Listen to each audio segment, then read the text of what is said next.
हैदराबादी नान। हैदराबादी व्यंजन कुछ रोमांचक शोरबे और ग्रेवी जैसे मरक, पाया शोरबा और निहारी का दावा करते हैं। इन सभी व्यंजन के साथ जो बेहद स्वादिष्ट लगता है वो है चार कोनी नान या चौकोर आकार की रोटी, जिसके लिए ये शहर जाना जाता है। भारत में रोटी तवे पर गूंदे हुए आटे से बनाई जाती है, पर नान तंदूर पर खमीर वाले आटे से बनाई जाती है।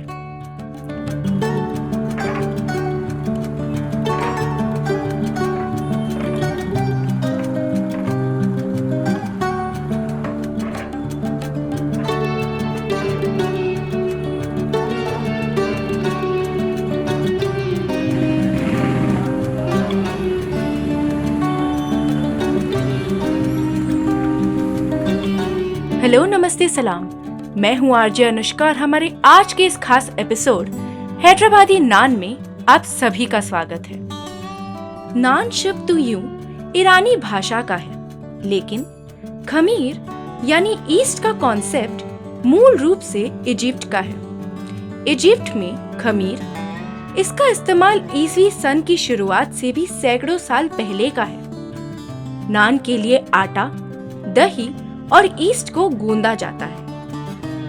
जब भी हैदराबाद में नान का जिक्र होता है तो जो जगह हमारे दिमाग में आती है वो है हैदराबाद के पुराने शहर की पुरानी हवेली। इस जगह का नाम उस हवेली से पड़ा है जो हैदराबाद के निजाम सिकंदर जहां तीन के लिए बनाई गई थी। यह हैदराबाद के पुराने शहर में स्थित है, जो चार मीनार से थोड़ा आगे है। इस जगह को पहले के दिनों में हवेली खादिम के नाम से जाना जाता था। वर्षों से हवेली के आसपास की जगह को पुरानी हवेली के नाम भी मिला। इसमें कुछ शानदार भोजन विकल्प हैं और हैदराबाद के कुछ बेहतरीन भोजन दिखते हैं। हालांकि ये जगह चार मीनार, लाड बाजार और आसपास के पारंपरिक संपन्न व्यापारिक जगह की तुलना में थोड़ा कम समृद्ध है, लेकिन खाने के मामले में ये काफी चर्चित है।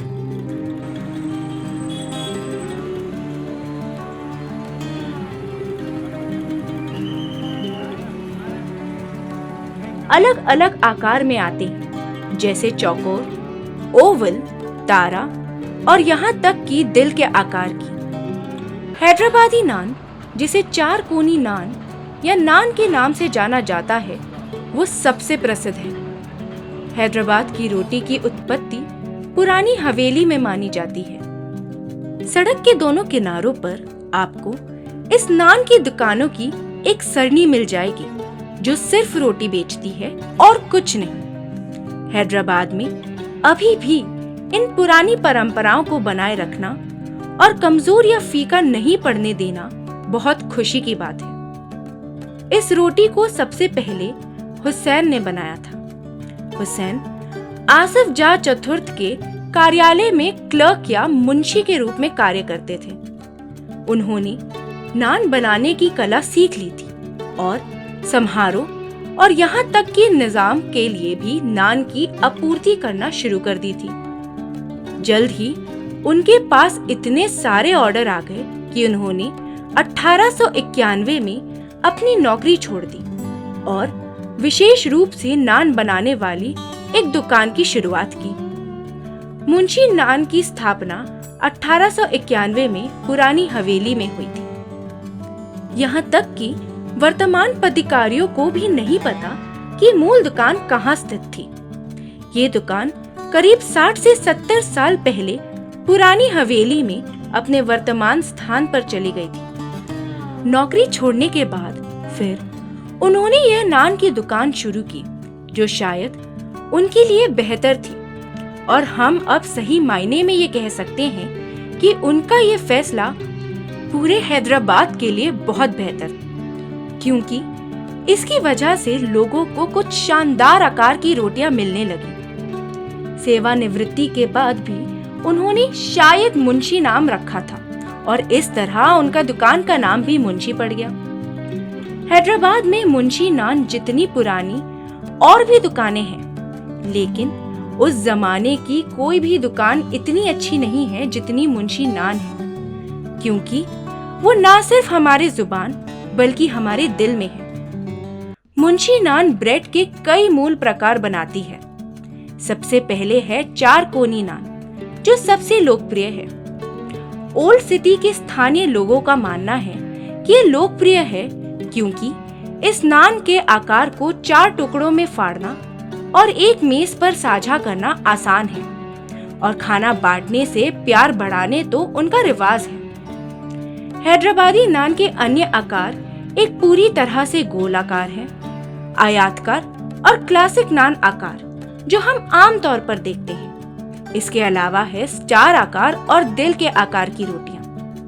दिल के आकार वाली नान का इस्तेमाल शादियों में किया जाता है, जो मुख्य रूप से मृख की संगत के रूप में दही, नारियल और बादाम के साथ हड्डी के स्वाद वाले मटन के हैदराबादी स्ट्यू के साथ खाई जाती है। हैदराबादी नान मैदा, तेल और पानी से बनाई जाती है और मूल रेसिपी में घर के बने खमीर का उपयोग किया जाता है। साथ ही रोटी को रात भर में प्रूफ्ड करा जाता है। प्रूविंग एक विशिष्ट आराम अवधि को संदर्भित करता है, जो आटे के बढ़ने की अनुमति देता है। ये बेकिंग से ठीक पहले होता है। प्रूवन रोटी को फिर एक भूमिगत तंदूर या मिट्टी के अवन में पकाया जाता है।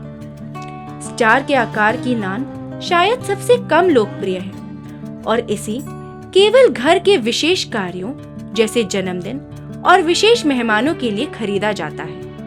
लेकिन फिर भी ये सारी नान काफी मशहूर है। हैदराबादी नान की खूबियां बहुत खास होती हैं। नरम या अंदर से मुलायम और बाहर से कुरकुरी। ये गाढ़ी भी है, फिर भी बहुत घनी नहीं है। ये ज्यादा हल्की या फ्लफी भी नहीं है। लेकिन इससे भी महत्वपूर्ण बात यह है कि ये गर्म होनी चाहिए। हैदराबादी संस्कृति में कोल्ड नान के लिए कोई स्थान नहीं है। तंदूर से निकलने वाले नियमित ब्रेड के विपरीत हैदराबाद नान अधिक समय तक गर्म रहती है। आज पुरानी हवेली की दुकान से एक दिन में कुछ हजार से भी ज्यादा नान बनती हैं, और शायद इसीलिए हैदराबादी नान के स्वाद का आनंद लेने के बाद लोग हमेशा कहते हैं, वाह हैदराबाद, ये सिर्फ भारत की ही नहीं बल्कि पूरी दुनिया की खाद्य राजधानी है। तो ये थी हैदराबादी नान की हिस्ट्री। अगर आपने कभी भी ये ट्राई नहीं किया तो जिंदगी में एक बार हैदराबादी नान और नहारी को ट्राई जरूर कीजिएगा। अब मैं आरजे अनुष्का आप सभी से इजाजत लेती हूँ।